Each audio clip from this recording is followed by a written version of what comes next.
The afternoon sun beat down on the empty street as 14-year-old Dion made his way home from basketball practice.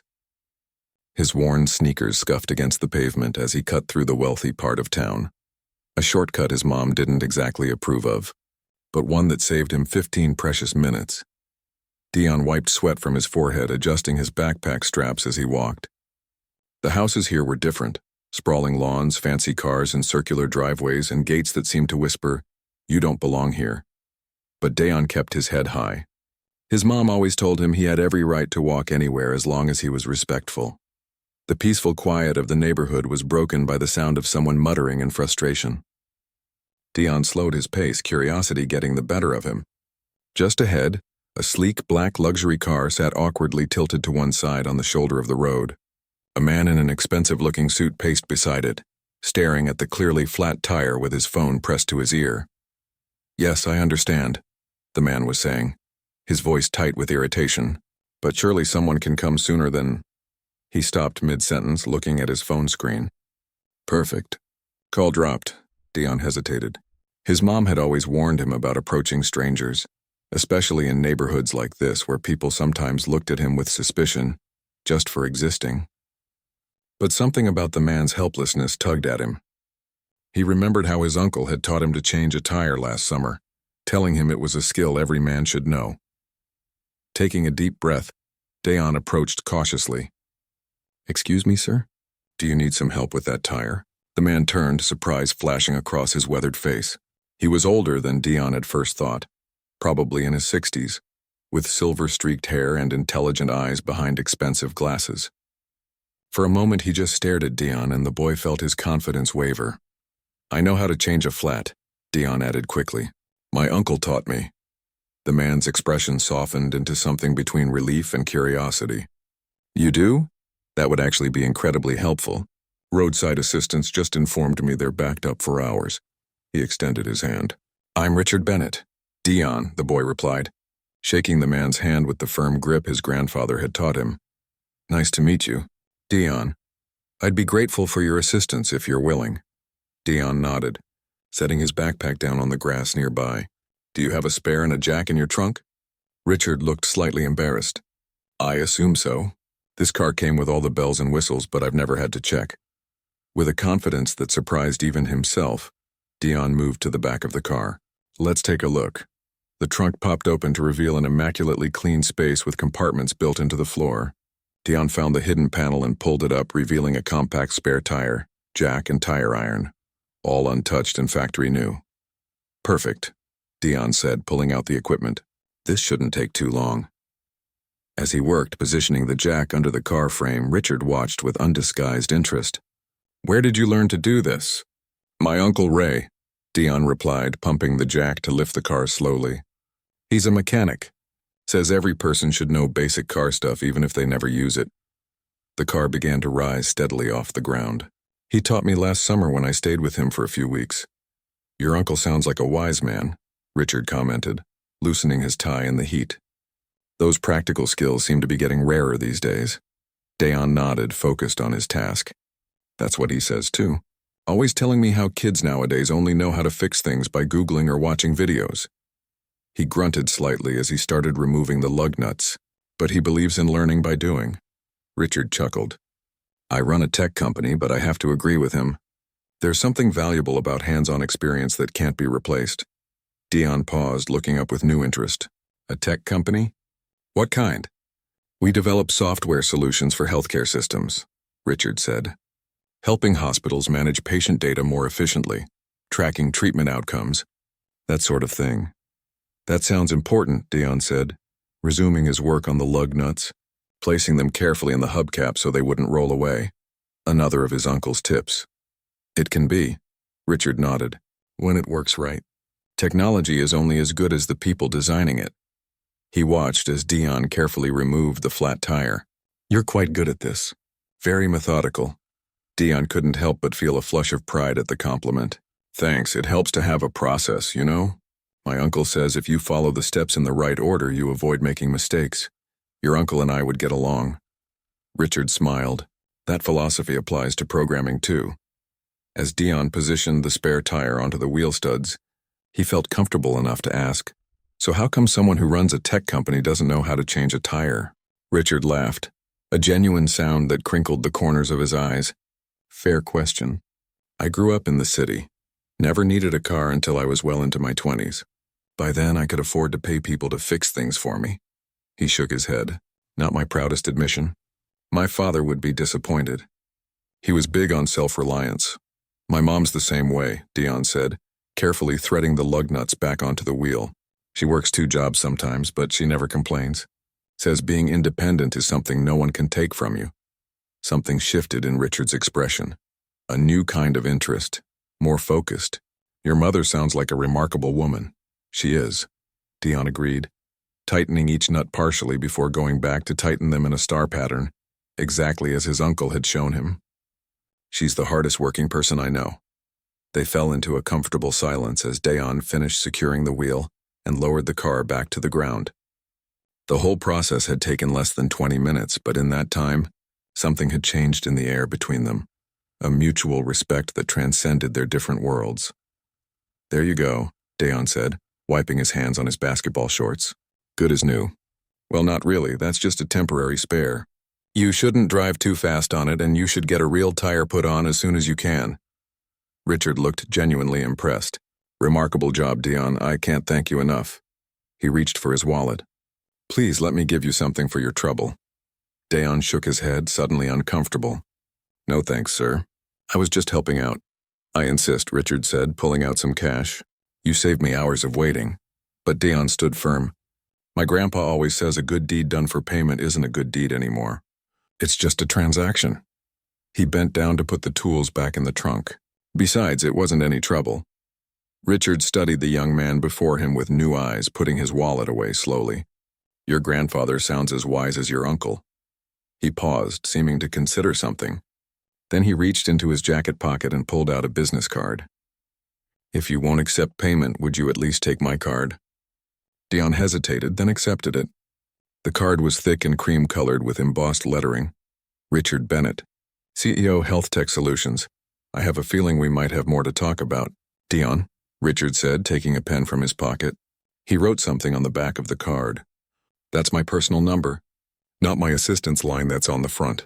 If you're ever interested in seeing what a tech company actually does, give me a call. Dion stared at the card, unsure what to say. In his 14 years, no adult outside his family had ever shown this kind of interest in him. I should get going, Dion said finally, tucking the card carefully into his pocket and picking up his backpack. My mom will start worrying. Of course, Richard nodded. And Dion? Thank you again, not just for changing the tire, but for restoring a bit of my faith in the younger generation. As Dion continued his walk home, the business card felt like it was burning a hole in his pocket. He wasn't sure what had just happened or why this wealthy CEO would want him to call. Part of him suspected nothing would come of it. Why would someone like Richard Bennett remember a kid like him tomorrow? But another part, the part that dreamed of bigger things, beyond his neighborhood, wondered if this random, flat tire might somehow change everything. What Dion couldn't know was that Richard Bennett was already sitting in his car, making a phone call about the extraordinary young man he'd just met by chance on the side of the road. The business card sat untouched on Dion's desk for 3 days. Every now and then he'd pick it up, run his thumb over the embossed lettering, then set it back down. His mom had raised an eyebrow when he told her about the man with the flat tire, her expression a mixture of pride and caution. That was good of you to help, she'd said, stirring a pot of stew that would need to last them through the week. But be careful about giving your information to strangers, even well-dressed ones. I didn't give him anything, Mom, Dion had replied. He gave me his card. Now, sitting at his desk trying to finish homework on his ancient laptop, Dion found himself distracted again. The computer froze for the 3rd time that night and he slapped the side of it gently, a ritual that sometimes helped. The machine had been a donation from his school's technology drive. Better than nothing, but nowhere near good enough for the coding tutorials he'd been trying to follow online. A knock at his bedroom door pulled him from his frustration. Phone call for you, his mom said, poking her head in, her scrubs wrinkled fro. A 12-hour shift at the hospital. Someone named Richard Bennett? Dion's eyes widened. He actually called. His mother's expression turned suspicious. "Who is this man, Dion? He says you helped him with a flat tire, but he sounds important." "He's that guy I told you about, Mom. The one with the fancy car." Dion scrambled up from his chair. "What did he say?" "Just that he wanted to speak with you. I told him you'd call back after we had a chat." She folded her arms across her chest. "So chat, now." Dion explained everything. The flat tire, Richard's company, the business card with the personal number. His mother listened carefully, her exhaustion temporarily forgotten. "And you think he wants to, offer you a job?" she asked when he finished. "I don't know," Dion admitted. "Maybe he just wants to say thanks again?" His mother sighed, rubbing her temples. "All right, you can call him back, but I want to be there when you talk to him." 5 minutes later, Dion sat nervously by the kitchen phone, his mom standing nearby as he dialed the number. "Richard Bennett," came the crisp answer after just one ring. Hi, Mr. Bennett, this is Dion. From the other day? With the tire?" "Dion, excellent. I was hoping you'd return my call." The man's voice warmed considerably. "I wanted to discuss something with you if you have a moment." "Yes, sir. My mom's here too." "Perfect. Hello, I'm Taylor," his mother supplied, leaning closer to the phone. "Dion's mother. Mrs. Taylor, a pleasure. I wanted to thank you for raising such a helpful young man. His assistance the other day was invaluable." Dion's mom softened slightly at the genuine tone. "He's a good boy. Always has been. That's evident. In fact, that's partly why I'm calling. Dion, the way you approached that tire change, methodical, careful, knowledgeable, it got me thinking. You mentioned having an interest in technology?" "Yes, sir," Dion replied, sitting up straighter. "Especially coding. I've been teaching myself when I can, but—" He glanced at his mom, unsure how much to say. "But resources can be limited." Richard finished for him. "I understand. Which brings me to my proposition. I run a mentorship program through my company for promising young people interested in technology. I'd like to offer you a spot." A stunned silence filled the kitchen. Dion's mom placed a protective hand on his shoulder. "What exactly would this involve, Mr. Bennett?" she asked, her nurse's skepticism evident. "After-school sessions at our company headquarters twice a week. We provide transportation, equipment, and instruction from our best programmers. Participants work on real projects, building skills that colleges and employers value. There's no cost. It's part of our community outreach program." "And why Dion?" his mother pressed. "You met him for 20 minutes. Richard's chuckle came through the line. "Mrs. Taylor, in my business, I've learned to recognize talent quickly. The way your son solved a problem that had me completely stumped showed me something. But more importantly, he refused payment. That told me even more about his character." Dion held his breath as his mother considered this. "We'd need to see this place first," she finally said. "Meet you properly. Absolutely." "I'd be disappointed if you didn't. How about this Saturday?" "I can send a car—" "We'll take the bus," she interrupted firmly. "Of course. Whatever makes you comfortable. 10 o'clock? After getting the address and ending the call, Dion's mother fixed him with a look that mixed caution with something else. Hope, maybe. "This could be an opportunity," she said slowly. "But remember what I've always told you. Nothing good comes easy. And if it seems too good to be true, it probably is," Dion finished, having heard these warnings his entire life. "I know, Mom." She nodded, then surprised him by pulling him into a hug. "But sometimes," she whispered, "sometimes life throws you a bone. Just be careful it's not attached to a trap." Saturday morning found them standing outside a gleaming glass building downtown, Dion in his best button-down shirt and his mother in her one good dress. The receptionist, initially dismissive, changed her tone instantly when they mentioned Richard's name. "Mr. Bennett is expecting you," she said, her smile suddenly warm. 15th floor." The elevator ride was silent, Dion's stomach churning with nervous excitement. His mother kept smoothing her dress, a gesture he recognized from every parent-teacher conference she'd ever attended. The elevator doors opened to reveal a space unlike anything Dion had ever seen. Open concept, with glass-walled meeting rooms, clusters of powerful computers, and walls covered in whiteboards filled with diagrams and code. Richard Bennett strode toward them, dressed more casually than when Dion had met him. in slacks and a sweater rather than a full suit. Dion, Mrs. Taylor, welcome to Health Tech Solutions. He shook both their hands warmly. Thank you for coming. Let me show you around. As they toured the facility, Richard explained the company's mission, creating software that helped hospitals deliver better patient care. Dion's mother, initially stiff with suspicion, began asking thoughtful questions about the systems, drawing on her experience as a nurse. These are exactly the kind of insights we need, Richard told her. People who understand the practical side of healthcare. Too often, tech solutions are designed by people who've never set foot in a hospital. They ended in a large room with several workstations where a handful of teenagers and young adults worked alongside adult mentors. This is our youth tech lab, Richard explained, where our mentorship program operates. Everyone here is working on real projects that eventually feed into our main products. A boy about Dion's age looked up and waved. You the new recruit? We need help with this patient tracking module. Dion looked questioningly at Richard. That's TJ, Richard said, one of our current mentees. He's been with us for 6 months. TJ abandoned his workstation and came over. Mr. B said you're good with systematic thinking. We could use that. I'm all about creative solutions, but sometimes I miss the obvious bugs. For the next hour, Dion watched the mentees work, occasionally offering shy suggestions that were taken seriously by both the students and their mentors. His mother had a private conversation with Richard in his office, returning with a thick packet of information. They do background checks on all the mentors, she told Dion as they left the building, and there are always at least 3 adults present. The other parent's contact information is in here. She waved the packet. So, Dion began carefully, not wanting to get his hopes up. What do you think? His mother was quiet for a long moment as they waited for the bus.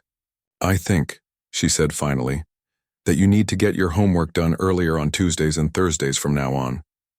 Dion's heart leapt. Really? You're going to let me do it? On a trial basis, she cautioned. The first sign of trouble, or if your grades slip even a little bit, we're done. Understood? Yes. Thank you, Mom. He hugged her right there at the bus stop, not caring who saw. She hugged him back tightly, then held him at arm's length. I'm proud of you, she said, her eyes suspiciously bright. But remember what matters. Family first, Dion recited. Education second. Everything else comes after. That's right. She nodded as their bus approached. Now let's go home. I've got a double shift tomorrow and you apparently have some coding tutorials to finish before Tuesday. What neither of them could see was Richard Bennett, watching from the 15th floor window as they boarded their bus. Beside him stood his chief technology officer. You really think this kid has something special? The CTO asked skeptically. Richard nodded, his eyes following the bus as it pulled away. I haven't been this sure about a prospect in years. There's something in the way his mind works. He turned to his colleague. Besides, we talk about diversity and fresh perspectives, but our last 10 hires all came from the same 3 universities. Fair point, the CTO conceded. But the board's going to ask about ROI. Richard's expression hardened slightly. Then I'll remind them that I still own 51% of this company, and I can allocate resources to the mentorship program as I see fit. His face softened as he turned back to the window. Besides, something tells me Dion Taylor is going to provide plenty of return on this investment. The first month of the mentorship program flew by in a blur of new experiences for Dion. Twice a week, a company shuttle would pick him up after school and bring him to the gleaming health tech building downtown. At first, he'd sat quietly in the back, intimidated by the college students and young professionals who shared the ride. By the 4th week, he was deep in conversation with them about coding problems and the latest tech developments. The youth tech lab quickly became Dion's favorite place in the world. Here, the ancient laptop and spotty internet connection that had frustrated him at home were replaced with cutting-edge equipment. More importantly, he was surrounded by people who spoke the language of technology fluently and were eager to teach him. You're picking this up faster than anyone I've ever seen, his mentor Lou told him one Tuesday afternoon. Lou was a senior developer at Health Tech, a 30-something woman with bright blue hair and a collection of robot figurines on her desk. She had been assigned as Dion's primary guide through the program. It just makes sense to me, Dion shrugged, eyes still fixed on the complex database structure he was helping to optimize. It's like patterns. Once you see the pattern, you know what comes next. Lou nodded appreciatively. That's exactly it. Most people need months to stay. RT seeing those patterns. You've got a natural talent. Despite the praise, Dion's transition wasn't entirely smooth. His second week in the program, he overheard two developers talking near the break room. Another charity case from Bennett, one had muttered. Company's becoming a daycare center. Hey, the other had replied. If the kid can code, who cares where he's from? Dion had pretended not to hear, but the words stung. Was that all he was? A charity case? Someone Richard Bennett had picked up to feel good about himself? That evening, Lou found him staring blankly at his screen, productivity having plummeted after the incident. Everything okay? She asked, pulling up a chair beside him. Dion hesitated, then decided to be honest. Do people think I'm just here because Mr. Bennett feels sorry for me? Lou's eyes narrowed. Who said that? I overheard some guys talking. Lou sighed, running a hand through her blue hair. Look, Dion, there are always going to be people who can't see past their own assumptions. But let me tell you something about Richard Bennett. He doesn't do charity cases. He invests in talent. But he barely knew me when he offered this opportunity, Dion pointed out. Richard has been in this business for 30 years. He can spot potential a mile away. She tapped the screen where Dion's code was displayed. And this right here? This is why you're here. Not because anyone feels sorry for you. The conversation helped. But Dion still felt he needed to prove himself. Not just to the skeptics at Health Tech, but to his friends at school who didn't understand his new passion, and sometimes to himself when doubt crept in late at night. 3 months into the program, Dion faced his biggest challenge yet. The company was preparing to launch a major update to their hospital management system, and every team was working overtime to ensure everything was ready. Even the mentorship program participants were pulled in to help test various components. During one of these testing sessions, Dion noticed something odd in the patient medication tracking module. When certain combinations of drugs were entered, the system would momentarily freeze before continuing. Probably just lag, TJ said with a shrug when Dion pointed it out. Happens sometimes when the system's under heavy load, but Dion couldn't shake the feeling that something was wrong. After everyone else had left that evening, he stayed behind, having gotten permission from his mom to take a later shuttle home. Lou had agreed to supervise him for the extra hour. I just want to check something, he told her. Knock yourself out, she replied, focused on her own task. Just don't change any production code. Dion dug deeper into the testing environment, setting up scenarios with different medication combinations. After 40 minutes of systematic testing, he saw it, a pattern. The system wasn't just lagging. It was failing to check for certain dangerous drug interactions when medications were entered in a specific order. Lou, he called, trying to keep his voice steady. I think I found something important. Lou came over, skeptical at first, then increasingly concerned as Dion walked her through his discovery.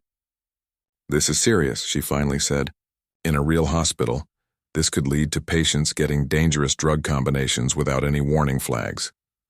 She immediately pulled up a communication program and messaged the development team leader. Within minutes, 3 senior developers had gathered around Dion's workstation, asking him to repeat his demonstration. How did you even think to test this specific scenario? One of them asked, looking at Dion with new respect. My mom's a nurse, Dion explained. She's always talking about drug interactions. And I noticed the system acted differently when I entered things in different orders, so I started testing all the combinations I could think of. The room fell silent as the implications sank in. We need to fix this before launch, Lou said firmly. It's a patient safety issue.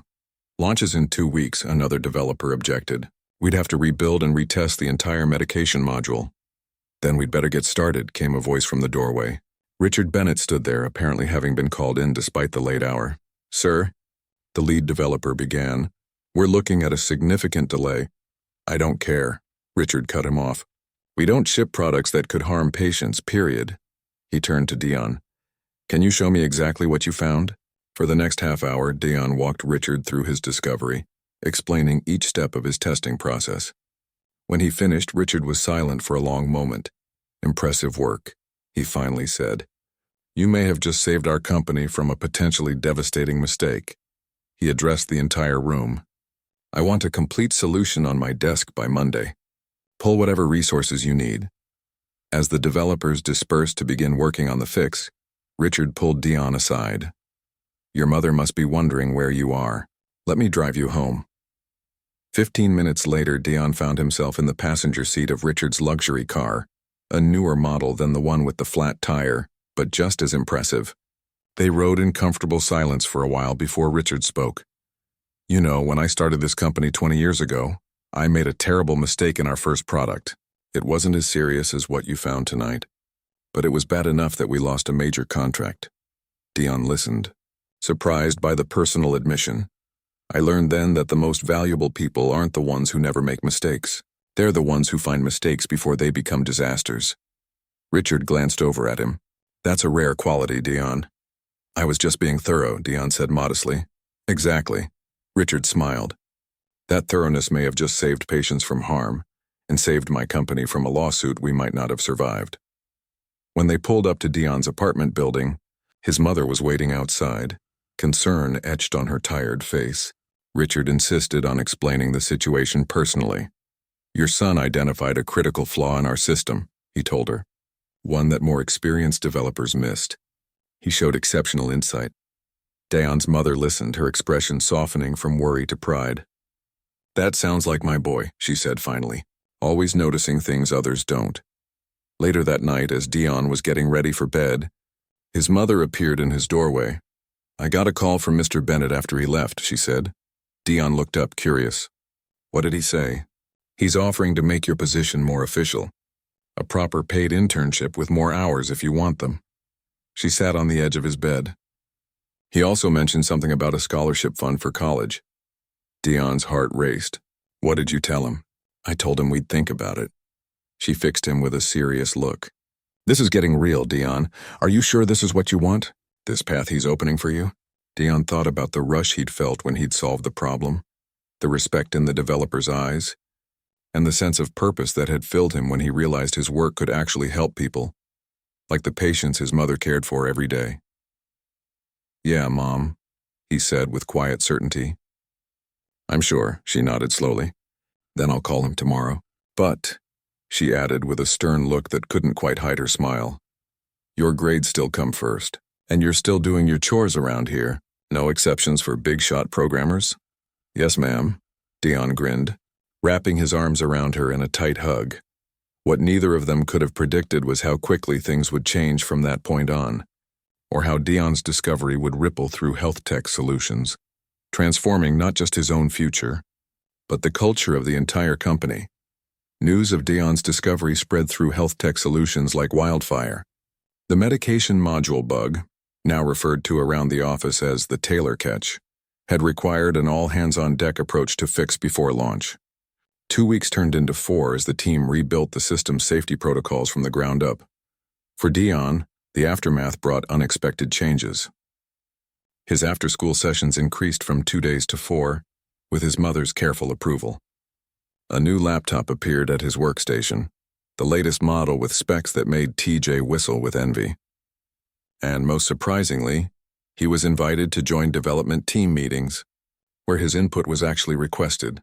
They act like I'm some kind of genius, Dion told his Uncle Ray during their monthly dinner at the local burger place. But I just noticed something weird and kept digging. Uncle Ray wiped ketchup from his mustache and laughed. That's what good mechanics do too, kid. We notice when something sounds off and we don't stop until we find out why. He leaned back in the booth. So when do I get to meet this rich guy who's so impressed with my nephew? I don't know. Dion shrugged, picking at his fries. Mr. Bennett's really busy. I mostly work with Lou and the development team now. Well, tell him I want to check his credentials, Ray said with mock seriousness. Make sure his intentions are good. Uncle Ray, Dion groaned. It's not like that. He's just, I don't know. Giving me a chance, I guess. Ray's expression softened. I'm just playing with you. But seriously, Dion, I am proud of you. You're getting opportunities I never had at your age. He reached across the table and squeezed his nephew's shoulder. Just don't forget where you came from, all right? How could I?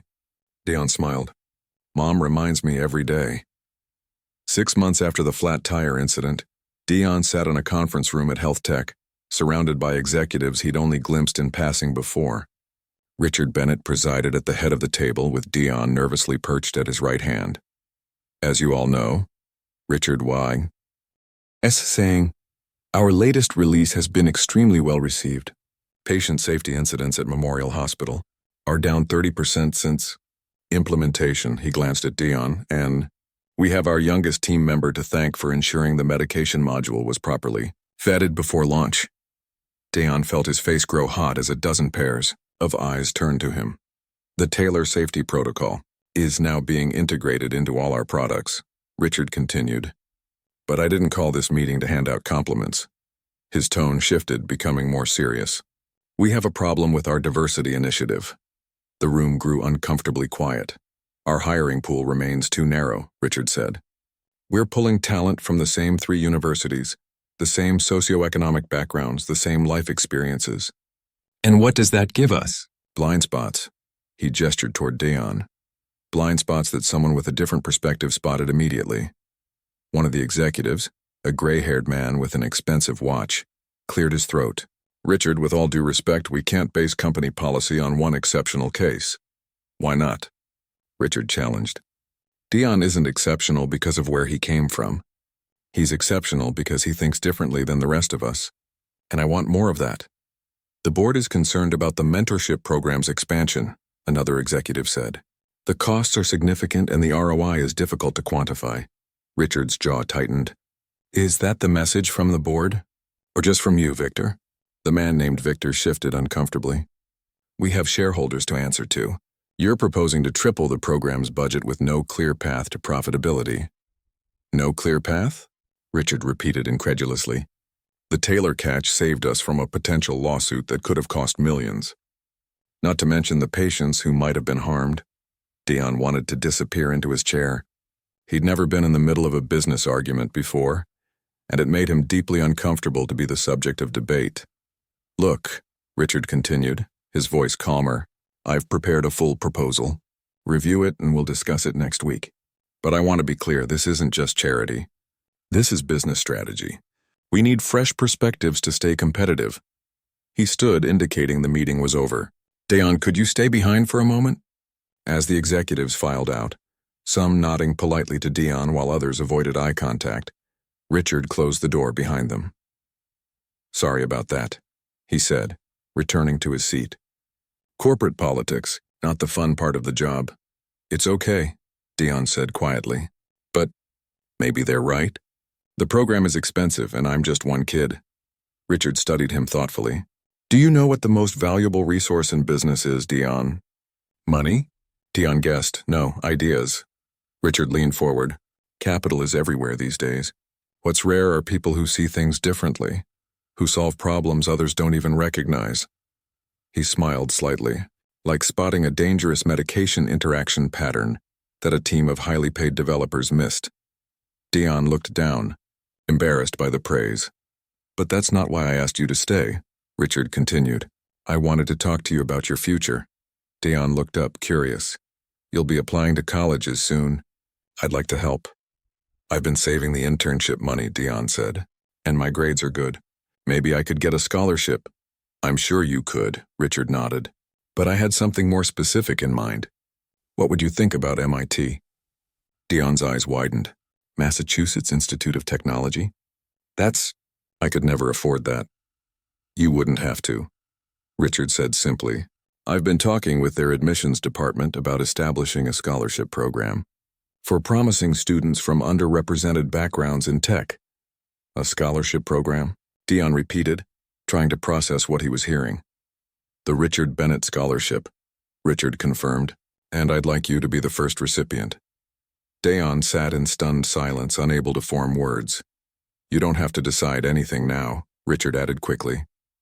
Talk it over with your mother, but the opportunity will be there when you're ready. Dion's mind was spinning as he rode the shuttle home that evening. MIT, one of the best technology schools in the world. A place he'd never even dreamed of as a possibility. The shuttle dropped him at his usual corner and he walked slowly toward his apartment building, still lost in thought. So lost, in fact, that he didn't notice the group of boys from his neighborhood until they surrounded him. Well, look who it is, said Andre.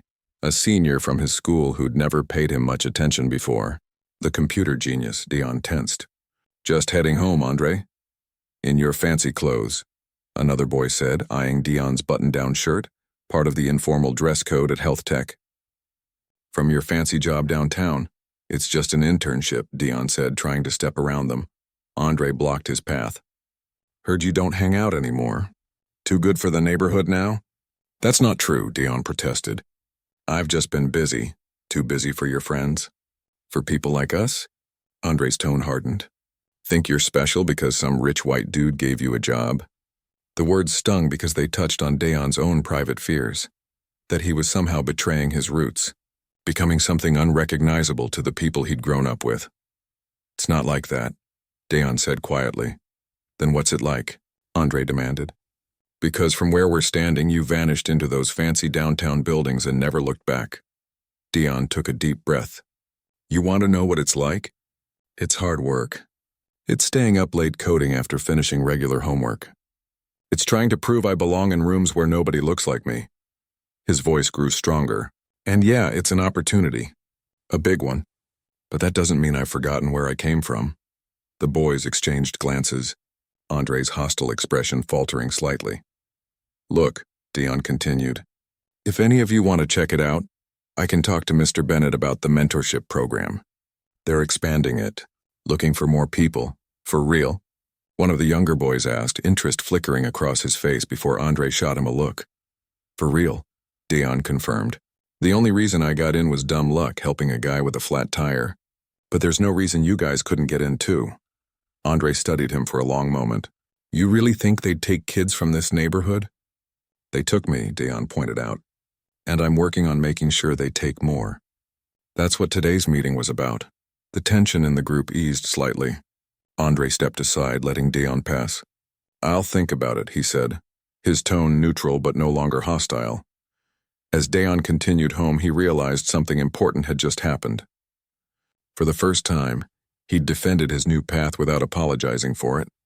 And more significantly, he'd found a way to potentially extend the bridge that Richard had built for him to others who needed it just as much. That night, as he explained the MIT scholarship offer to his mother, who alternated between tears and proud smiles, Dion felt the full weight of how much his life had changed.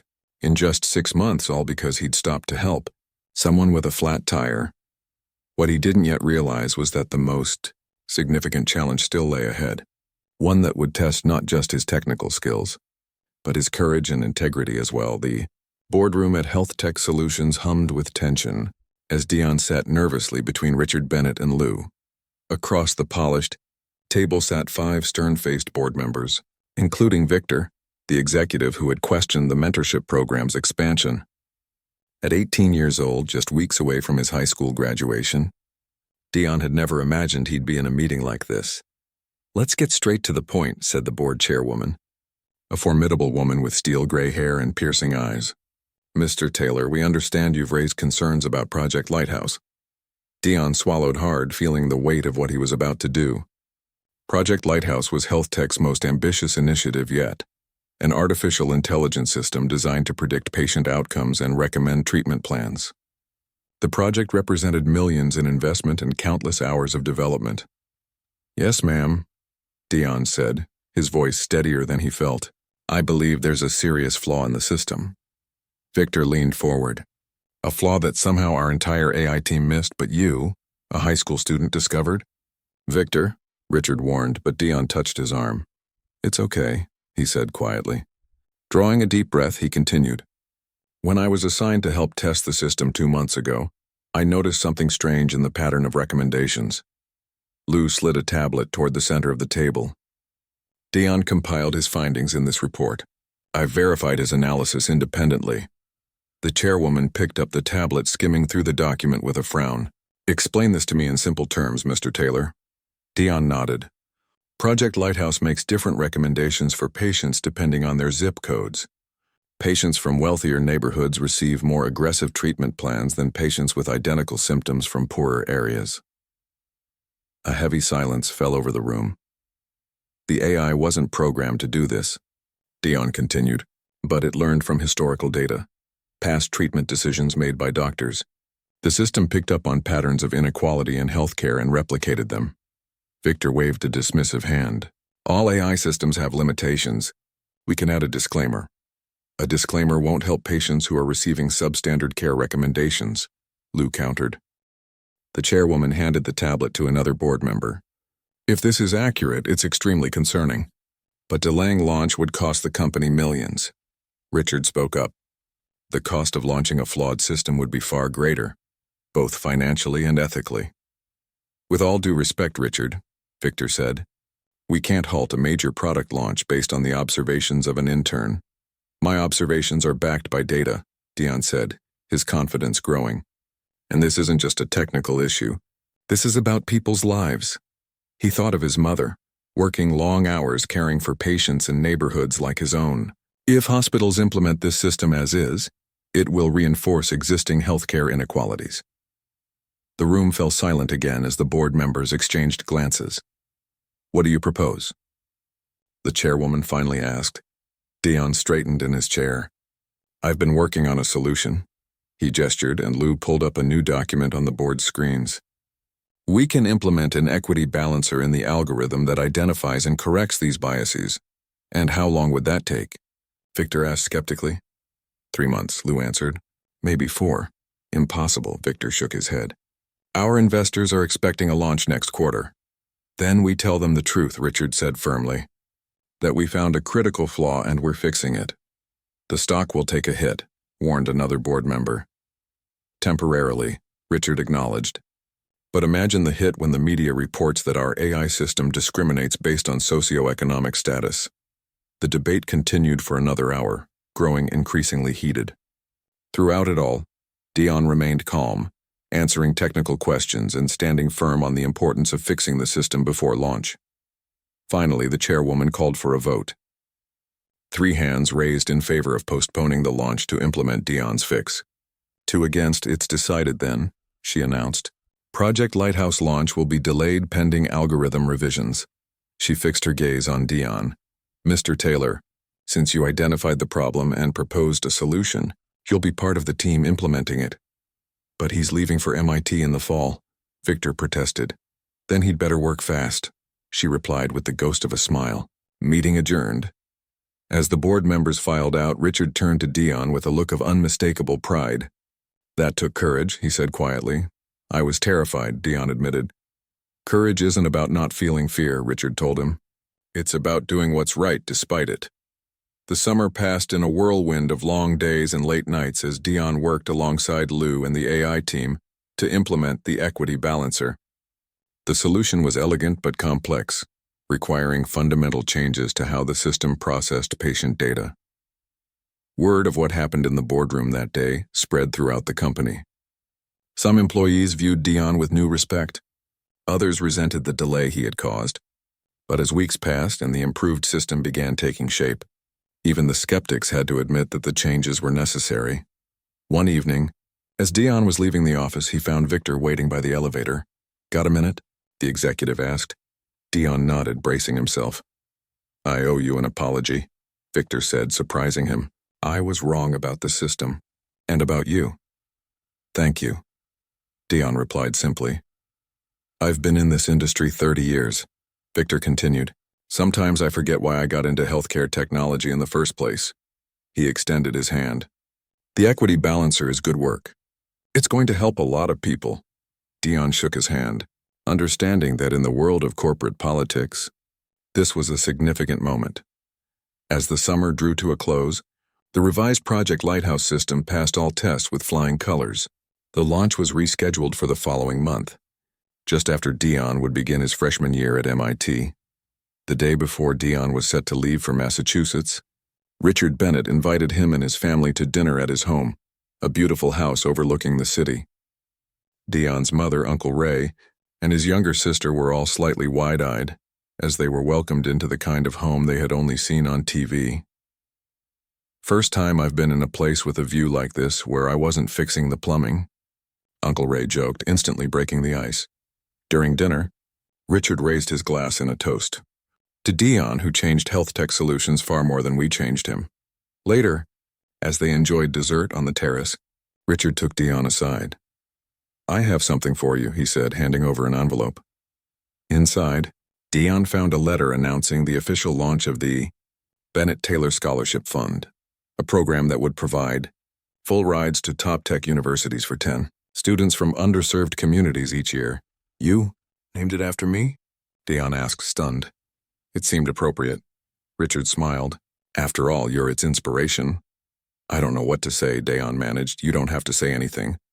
Just keep doing what you've been doing, using your talents to make things better." Richard gazed out at the city lights. "You know, when my tire went flat that day, I was actually on my way to a meeting about retiring." "Retiring?" Dion echoed in surprise. Richard nodded. 30 years in the business.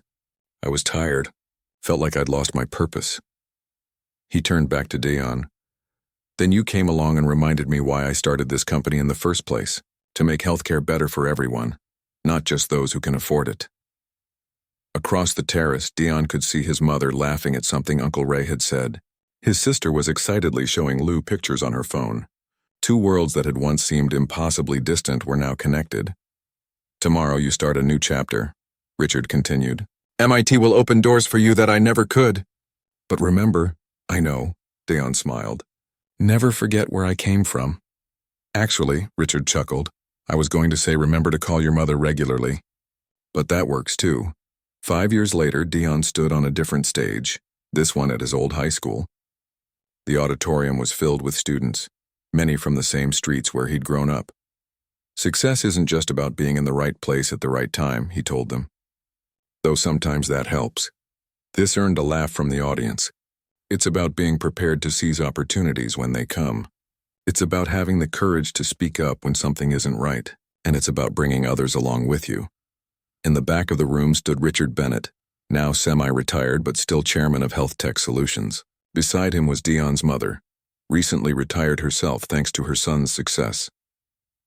"The Bennett Taylor Scholarship applications are open to all of you," Dion continued. "But even if college isn't your path, remember this. Every one of you has something valuable to offer. Every one of you has a perspective that might change the world." As he concluded his speech to enthusiastic applause, Dion caught Richard's eye across the room. The older man gave a small nod of approval. From a chance encounter with a flat tire to a MIT degree, from an internship to becoming the youngest vice president in health tech's history, Dion's journey had been extraordinary.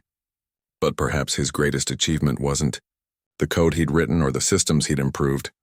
It was the bridge he'd helped build, a bridge that more and more young people from neighborhoods like his were now crossing, bringing their unique perspectives and talents to places where they had once been unwelcome. And it had all started with a simple act of kindness on a sunny afternoon, when a 14-year-old boy had stopped to help a stranger with a flat tire.